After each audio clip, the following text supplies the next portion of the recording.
ورحمة الله وبركاته.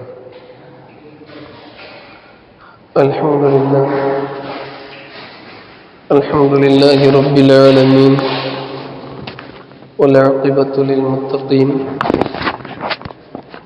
والصلاة والسلام على سيدنا وسندنا وشفينا وحبيبنا مولانا محمد رسول الله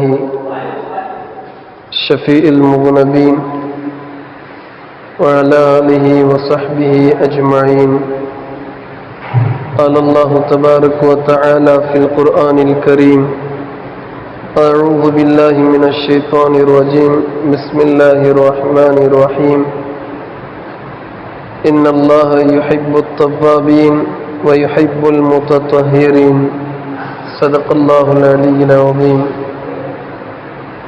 وقال النبي صلى الله عليه وسلم: تنظفوا بكل ما استطعتم فإن الله تعالى بنى الإسلام على النظافة. صدق نبينا سيد البشر. رب اشرح لي صدري ويسر لي أمري واحلل عقدة من لساني يفقهوا قولي. سبحانك لا علم لنا إلا ما علمتنا إنك أنت العليم الحكيم. رضينا بالله ربا وبالإسلام دينا وبسيدنا محمد صلى الله عليه وسلم نبيا ورسولا، وبالإمام الأعظم أبي حنيفة الكوفي رحمة الله عليه إماما، وبالغوث الأعظم محي الدين شيخ عبد القادر جيلاني قدس الله سره الأبي شيخ ومرشدا. اللهم صل على سيدنا محمد نور القلب وقرة العين وقوة الصدر، وعلى آله وصحبه وبارك وسلم عليه.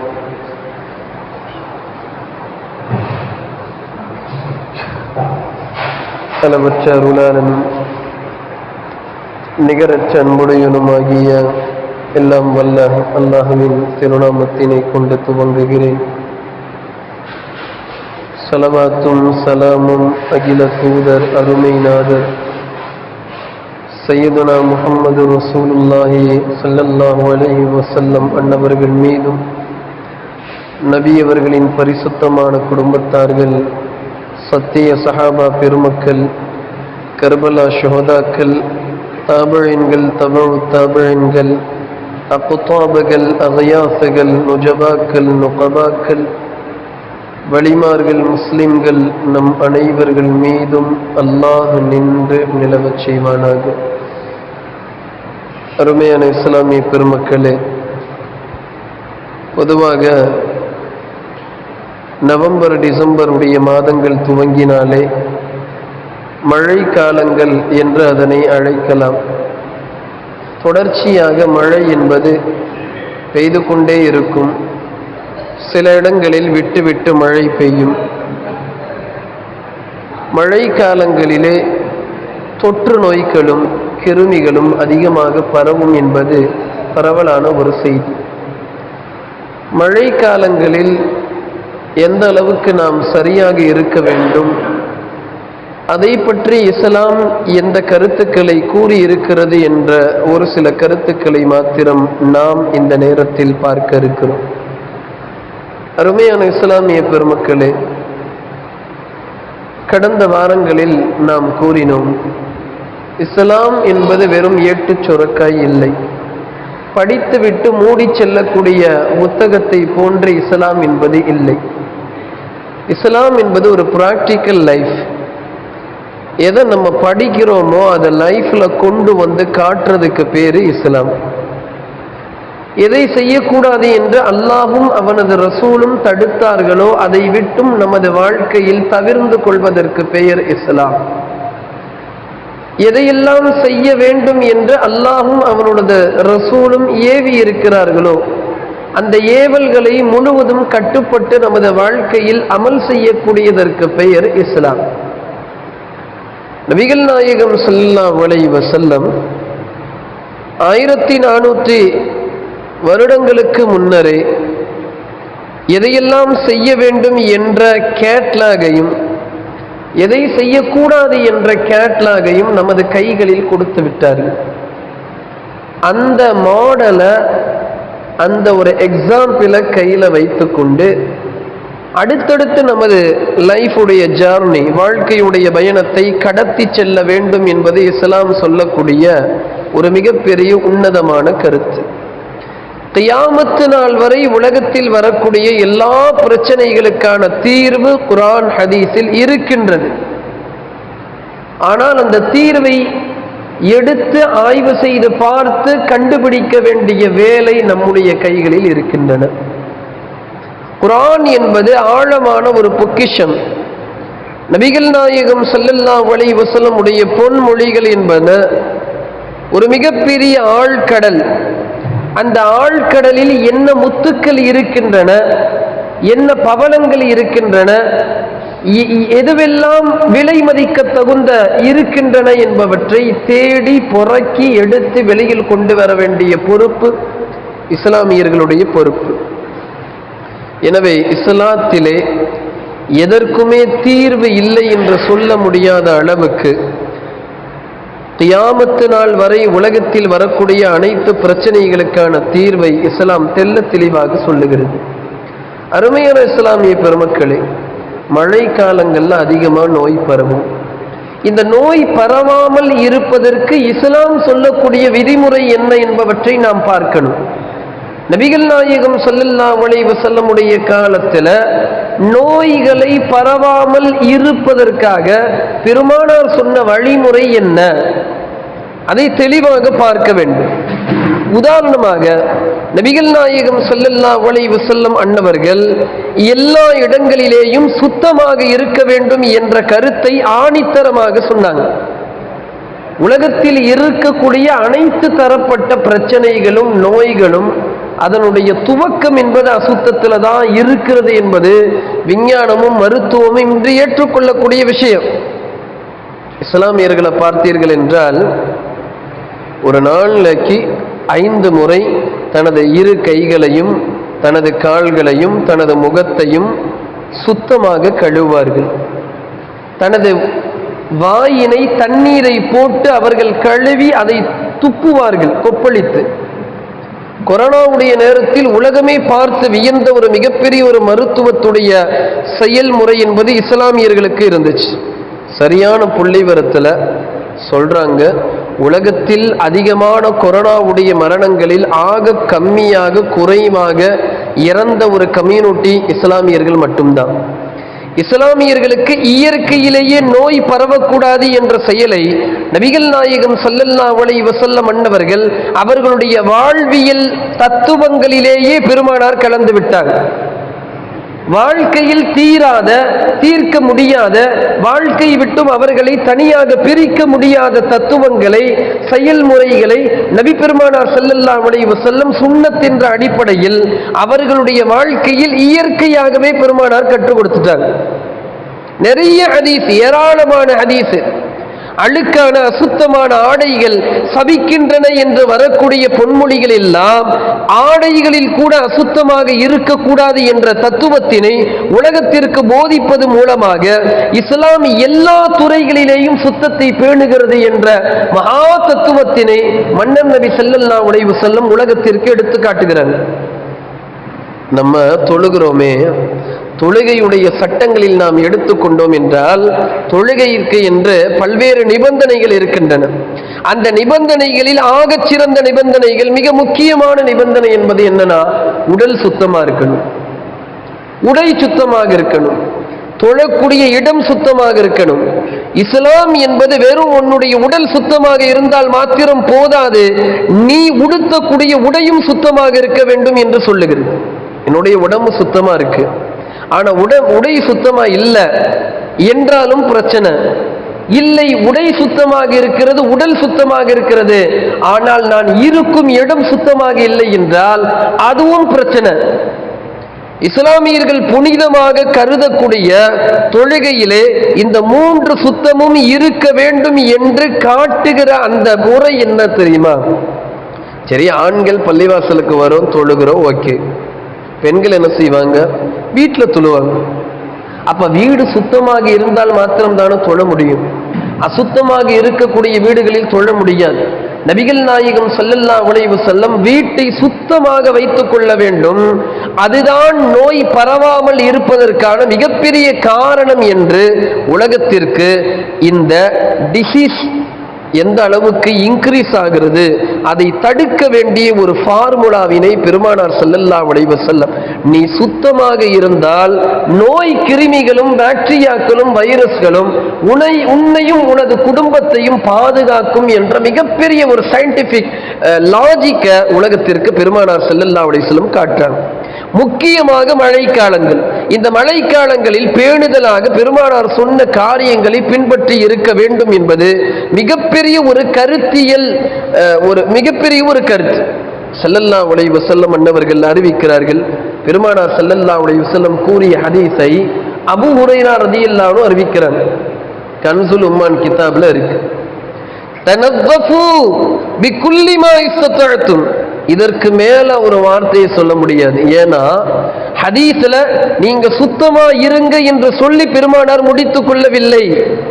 ஸல்லல்லாஹு அலைஹி வஸல்லம் சொன்னாங்க, தனவ்வஃபு பிகுல்லி மா இஸ்ததஅதும். உங்களால எவ்வளவு முடியுமோ அந்த அளவுக்கு சுத்தமா இருங்க. எவ்வளவு முடியுதோ. இல்லை, இந்த சுத்தம் எனக்கு போதாது, நான் இன்னும் கொஞ்சம் சுத்தமா இருக்கணும்னு நினைக்கிறேன், இந்த அளவுக்கு நான் பரிசுத்தமா இருக்கணும், என்னுடைய வீடு இவ்வளவு சுத்தமா இருக்கணும், இவ்வளவு கிளீன், இல்ல இன்னும் கொஞ்சம் விக்குல்லிமா இஸ்ததஅதும். உங்களால எவ்வளவு முடியுமோ அந்த அளவுக்கு நீங்கள் சுத்தமாக இருங்கள் என்று நபிகள் நாயகம் ஸல்லல்லாஹு அலைஹி வஸல்லம் இந்த உலகத்திற்கு போதிக்கிற ஒரு மிகப்பெரிய உண்மை என்னன்னா, எந்த அளவுக்கு நாம் சுத்தமாக இருக்கிறோமோ, அது மழைக்காலமா இருக்கட்டும், கோடை காலமா இருக்கட்டும், எந்த காலங்களிலே நம்மை அண்டக்கூடிய கிருமிகளை விட்டும் நாம் பாதுகாப்பு பெறுவோம் என்பதை இஸ்லாமிய தத்துவத்தின் அடிப்படையிலேயே பெருமானார் சொல்றாங்க. நீ சுத்தமா இருன்னு சொன்னா முஸ்லிம்கள் ஒருவேளை அதை கடந்து விட்டு சென்று விடுவார்களோ என்ற எண்ணம் பெருமானாருக்கு ஏற்பட்டதோ இல்லையோ, அந்த ஹதீஸை முடிக்கிற நேரத்துல ஸல்லல்லாஹு அலைஹி வஸல்லம் சொல்றாங்க, நீ சுத்தமா இருங்கிறது உலகத்துடைய காரியத்துக்கு மட்டும் இல்ல,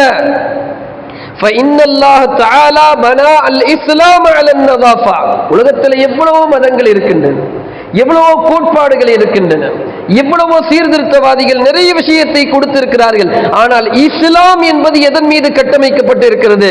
ஸல்லல்லாஹு அலைஹி வஸல்லம் தெளிவாக சொல்றாங்க, ஏன்பா அல்லாஹ் இஸ்லாத்தை சுத்தம் என்ற ஒன்றின் மீதுதான் அல்லாஹ் அமைத்திருக்கிறான். சுத்தத்தின் மீதுதான் இஸ்லாமிய மார்க்கமே இருக்கின்றது. அப்போ ஒரு ஆள் முஸ்லீமா இருக்காரு, என்கிட்ட சுத்தம் இல்லை, நான் சரியா இல்லை, நான் உடம்பை சுத்தமாக நான் செய்வதில்லை, எனது உடை சுத்தமாக இல்லை, எனது இடம் சுத்தமாக இல்லை என்றால் இஸ்லாம் அவர்களுக்குள் சரியாக நுழையவில்லை என்ற கருத்து நமக்கு தெளிவா தெரியும். அதோட நிப்பாட்டிக்கலாம். ஆனால் அதோட நிறுத்தாமல் நபி பெருமானார் ஸல்லல்லாஹு அலைஹி வஸல்லம் முஸ்லிம்களுடைய மறுமை வாழ்க்கையின் லட்சியத்தை எடுத்து சொல்லிட்டாங்க. இன்னைக்கு உலகத்துல இவ்வளவு சிரமப்படுறது, இவ்வளவு சிக்கலை நாம் அனுபவிப்பது எதற்காக? நாளைக்கு மறுமையில சொர்க்கத்துக்குள்ள போகணும். அந்த லட்சியத்தின் அடிப்படையில தான் நாம் என்ன செய்யறோம்? எல்லா துயரங்களையும் தாங்கி கொண்டு செல்கிறோம். ஸல்லல்லாஹு அலைஹி வஸல்லம் அன்னவர்கள் எந்த அளவுக்கு சுத்தமாக இருக்க வேண்டும் என்ற கருத்தை இந்த உம்மத்திற்கு புகுத்துகிறார்கள் என்றால், உலகத்தில் நீ சுத்தமாக இருந்தால் மறுமையில் உனக்கு சுவனம் கிடைக்கும். வலன் யதுகுலல் ஜன்னத இல்லா குல்லு நதீஃபின். யாரெல்லாம் சுத்தமாக இருக்கிறார்களோ அந்த சுத்தமாக இருப்பவர்களை தவிர மற்ற எவருமே சொர்க்கத்துக்குள்ள நுழைய முடியாது. அப்ப சொர்க்கத்திற்குள் நுழைய வேண்டும் என்றால் உனது உடை சுத்தமாக இருக்க வேண்டும், உனது உடல் சுத்தமாக இருக்க வேண்டும், நீ இருக்கிற வீடு சுத்தமா இருக்கணும், உன்னை வீட்டை சுற்றி இருக்கிற பகுதிகள் சுத்தமா இருக்கணும். அந்த சுத்தம் என்பது அல்லாஹ்வுடைய பொருத்தத்தை உங்களை அடைய செய்யும், உலகத்தில் நிம்மதியை ஏற்படுத்தும். இப்படி எல்லாம் இருக்கு. இஸ்லாம் தண்ணீரை 3 வகையா பிரிக்குது. ஒரு தண்ணி என்ன அப்படின்னா அது சுத்தமா இருக்கும், மற்றவர்களை சுத்தப்படுத்தும். இன்னொரு தண்ணி என்னன்னா அது சுத்தம் ஆனா அடுத்தவர்களை சுத்தப்படுத்தாது. உதாரணமாக உது செய்யக்கூடிய நபர்களுடைய உடலில் இருந்து வழிந்து ஓடக்கூடிய தண்ணீரை இஸ்லாம் சுத்தமானதுன்னு சொல்லுது. ஆனால் அந்த தண்ணீரை ஒரு பக்கெட்ல பிடிச்சு திருப்பி இன்னொரு ஆளுக்கு உடை செய்ய கொடுக்கலாமா அப்படின்னா அதை கொடுக்க கூடாது என்று இஸ்லாம் சொல்லுகிறது. கொஞ்சம் யோசிங்க. உடலில் இருந்து வழிந்து செல்லக்கூடிய தண்ணீர் சுத்தமானது, ஆனால் அதை வைத்து அடுத்தவர்களை சுத்தப்படுத்த கூடாது என்று சொல்லுகிற அந்த ஹனஃபி மஸ்லக்குடைய ஹனஃபி மதஹபுடைய நூலுடைய கருத்து என்ன தெரியுமா? நமது தோல்ல ஒரு சில பாக்டீரியாக்கள் இருக்கு. அந்த பாக்டீரியா நமக்கு எதுவுமே செய்யாது. ஆனால் நமது தோலில் இருந்து வரக்கூடிய இந்த பாக்டீரியா என்பது அடுத்தவர்களை அலர்ஜிப்படுத்தும். என் உடம்புல இருந்து வழிந்து ஓடக்கூடிய தண்ணீர் உங்களுக்கு ஒவ்வாது, உங்களுக்கு ஒருவேளை அது ஒத்துழைக்காம செல்லலாம். தெளிவாக மார்க்கம் சொல்லுகிறது. ஒருவர் ஒழு செய்த தண்ணீர் கூட அந்த தண்ணீர் சுத்தமானது, ஆனால் அது அடுத்தவர்களுக்கு உகந்த தண்ணீர் இல்லை. அந்த தண்ணீருடைய விஷயத்துல கூட நீங்கள் பேணுதலாக இருக்க வேண்டும் என்று மார்க்கம் தெளிவாக சொல்லுது. மூணாவது தண்ணீர் இருக்கு, நஜீஸான தண்ணீர். அதுவும் சுத்தம் இல்லை, அடுத்தவர்களையும் சுத்தப்படுத்தாது. கொஞ்சம் ஆராய்ந்து உள்ளுக்குள்ள போய் பார்த்தா புகாரி, முஸ்லிம் இதுவெல்லாம் ஹதீஸ் கிதாபுகள்ல இருக்கின்றனவோ, இந்த எல்லா ஹதீஸ் கிதாபுகள்லையும் நீங்க எடுத்த உடனே ஒரு லெசனை ஒரு சாப்டரை பார்க்கலாம். ஃபர்ஸ்ட் எடுத்தோடனே அந்த சாப்டர் தான் வச்சிருப்பாங்க. அந்த சாப்டருக்கு பேரு பாபு தஹாராத். எந்த ஹதீஸ் கிதாபுகளாக இருந்தாலும் அந்த ஹதீஸ் கிதாபுகளின் துவக்கத்திலே எல்லா இமாம்களும் தேர்ந்தெடுத்து வைத்த அந்த லெசன் சாப்டர் என்னன்னா சுத்தத்துடைய பாடம். நபிகள் நாயகம் ஸல்லல்லாஹு அலைஹி வஸல்லமுடைய லட்சக்கணக்கான ஹதீஸுகளை இமாம்கள் கோர்வை செய்தார்கள். தங்களுடைய வாழ்நாள் முழுக்க அதை தியாகம் செய்து ஹதீஸ் கிதாபுகளை கோர்வை செய்த இமாம்கள் முதலில் இந்த தீனுல் இஸ்லாத்துடைய அந்த கருத்தியல்களை உலக மக்களுக்கு எடுத்து சொல்லுவதற்கு முதலில் தேர்ந்தெடுத்த பாடம் என்பது பெருமானார் சுத்தத்தை பற்றி என்ன சொன்னாங்க. எந்த கிதாபா இருக்கட்டும், அல்லது ஹனஃபியுடைய சட்டங்களுடைய மார்க்க புத்தகங்களாக இருக்கட்டும், ஷாஃபி மஸ்லக்குடைய புத்தகங்களாக இருக்கட்டும், எந்த புத்தகங்களை நாம் தேர்ந்தெடுத்தாலும் அதில் இமாம்கள் தேர்ந்தெடுத்து முதலில் வைத்த சாப்டருக்கு பேரு தஹாரத், சுத்தம். மார்க்கத்துல சுத்தம் இல்லை அப்படின்னு சொன்னா மார்க்கமே இல்லை. ஏராளமான ஹதீஸுகள் அது தொடர்பாக நிறைய வருது. அதனாலதான் ஸல்லல்லாஹு அலைஹி வஸல்லம் ஒரே ஒரு வரியில இஸ்லாமியர்களுடைய நோக்கத்தை பெருமானார் ஸல்லல்லாஹு அலைஹி வஸல்லம் சொல்லிட்டார். மிஃப்தாஹுல் ஜன்னதி அஸ்ஸலாத்து, சொர்க்கத்துடைய திறவுகோல் சாவி என்ன? அஸ்ஸலாத்து, தொழுகை. மிஃப்தாஹு ஸலாத்தி அத்-தஹாரத்து, ஆனா தொழுகைக்கே திறவுகோல் என்ன, சாவி என்ன அப்படின்னா தொழுகையுடைய திறவுகோல் சாவி என்பது அத்-தஹாரத்து, சுத்தம். வேறு எந்த உலகத்தில் இருக்கக்கூடிய எந்த கோட்பாடிலும் இல்லாத அளவுக்கு சுத்தத்தை பெருமானார் ஸல்லல்லாஹு அலைஹி வஸல்லம் தெளிவாக சொல்றாங்க. ஆயிஷா நாயகி அறிவிக்கிற ஹதீஸ் நஸையில பதிவா இருக்கு. எந்த அளவுக்கு நாம் சுத்தமாக இருக்க வேண்டும்? முதல்ல கஸ்ஸு ஷாரிப். இன்னைக்கு இஸ்லாமியர்களுக்கு அது தெரியவே இல்லை. பெரிய மீசையை வைப்பது என்பது ஆண்மைக்கான அடையாளம் இல்லை. கம்பீரமாக இருப்பது என்பது ஆன்மீகத்துடைய அடையாளம், ஆண்மையுடைய அடையாளம். உதட்டுக்கு கீழே மீசை வரக்கூடாது. இதுதான் இஸ்லாமிய சட்டம். பெருமானார் ஸல்லல்லாஹு அலைஹி வஸல்லம் தெளிவாக சொல்றாங்க, மீசையை கத்தரிங்க. இன்னைக்கு நிறைய பேர் மீசை மலிக்கிறார்கள். மலிப்பது என்பதும் சுன்னத்து இல்லை. ஹதீஸ்ல தெளிவாக கஸ்ஸு ஷாரிப்னு வந்திருக்கு, குறையுங்கள்னு வந்திருக்கு. மலிப்பது என்பது சுன்னத்து இல்லை. கஸ்ஸு ஷாரிப், மீசையை குறைக்க வேண்டும். இந்த உதட்டுக்கு கீழே மீசை வந்துச்சு அப்படின்னா சுன்னத்துக்கு மாற்றமாடு. இந்த ஒரு சாப்டர்ல மட்டும் ஒரு நாள் பேசலாம். ஏன் பெருமானார் ஸல்லல்லாஹு அலைஹி வஸல்லம் மீசையினை குறைக்க சொன்னார்கள்? இந்த விஞ்ஞான உலகம் தடுமாறி நிற்கிற ஒரு மிகப்பெரிய ஒரு உண்மையினை பெருமானார் ஸல்லல்லாஹு அலைஹி வஸல்லம் சுருக்கமான கருத்துல சொல்லிட்டாங்க. இந்த சாப்டரை இதோட முடிக்க முடியாது. இன்ஷா அல்லாஹ் அடுத்த வாரமும் இது தொடர்பாக நான் பேசுவேன். இந்த மீசைக்கான ஒரு கருத்தை மாத்திரம் நான் கூறிவிட்டு நான் நகர்கிறேன். மீசையில உதட்டுக்கு கீழாக தொங்கக்கூடிய இந்த மீசையில நமது உடலை கெடுக்கக்கூடிய எல்லா வைரஸ்களும் இதுல இருக்கு. மிகப்பெரிய மாமேதை தந்தை பெரியார் கூத்தாநல்லூர்ல ஒரு மீளாது மேடைக்காக வேண்டி பேசுவதற்கு வந்திருக்காங்க. பொதுவாக இஸ்லாமியர்கள் அடர்த்தியாக வாழக்கூடிய பகுதிகளில் என்ன செய்வாங்க அப்படின்னு சொன்னோம்னா, இந்த மாதிரி நிகழ்ச்சிகளில் நோன்பு கஞ்சி ஆக்கி தருவாங்க. நோன்பு கஞ்சியினை ஆக்கி சூடாக தந்தை பெரியாருக்கு முன்னாடி கொடுக்கும்போது பொதுவாக பெரியார் என்ன செய்வார்னா மூக்கு பொடி போட்டுட்டே இருப்பார். அது ஃபுல்லாக இந்த இடத்துல ஒட்டி இருக்கும். அந்த மூக்கு பொடி மீசையில ஒட்டி அவர் குடிக்கிற நேரத்தில் அந்த கொற்றாவில் உதட்டுக்கு வெளியில் தென்பட்டு கொண்டிருந்த மீசையில் இருந்து ஒட்டிய அந்த ஒட்டுமொத்த என்ன சொல்லுவோம் மூக்கு பொடி கஞ்சியில இறங்கிருச்சு. என்ன ரொம்ப கஞ்சி காரமா இருக்கு? இல்ல கஞ்சி காரமா இல்ல. பக்கத்துல இருந்த ஆலிம்சா சொன்னாங்க, கஞ்சி காரமா இல்ல, உங்களுடைய மூக்கு பொடியுடைய அந்த காரம் என்பது கஞ்சியில் இறங்கி விட்டது. அந்த நேரத்தில் மிகப்பெரிய மாமேதையான தந்தை பெரியார் உலகத்திற்கு ஒரு செய்தியை சொன்னார். என்ன ஆலிம்சா, உங்க தலைவர், அதாவது நம்முடைய தலைவர், உலகத்திற்கு எல்லா தத்துவத்தையும் சொன்னார்களே, இந்த மீசைக்கு ஏதாவது சொல்லியிருப்பாங்களே, சொல்லுங்கன்னு சொல்லும் போது ஆலிம்சா பக்கத்துல இருந்து சொன்னாங்க, இங்க நபி சொன்னாங்க, உதட்டுக்கு கீழாக மீசை வரக்கூடாது.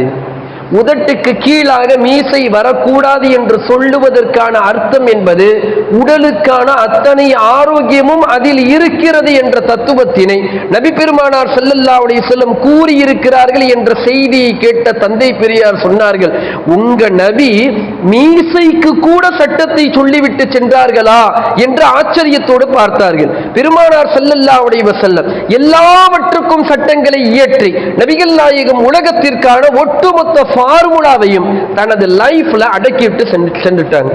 என்னுடைய லைஃபை பாருங்க, எனது வாழ்நாளை பாருங்கள், உங்களுக்கான எல்லா பிரச்சனைக்கான தீர்வு எனது வாழ்க்கையில் இருக்கிறது, எடுத்து பாருங்கள். எனவே மழைக்காலங்களில் நோய் பரவக்கூடிய நேரத்தில் நாம் சுத்தமாக இருக்க வேண்டும். இது தொடர்பான மீதத்தை இன்ஷா அல்லாஹ் நாம் அடுத்த வாரத்தில் பார்ப்போம். நோய் பரவாமல் நோயிற்கான காரணிகளை அகற்றி அதை துடைத்து எரிந்து நாம் நம்மை பாதுகாப்பமாக சுன்னத்து தொழுவாதவர்கள் தொழுது கொள்ள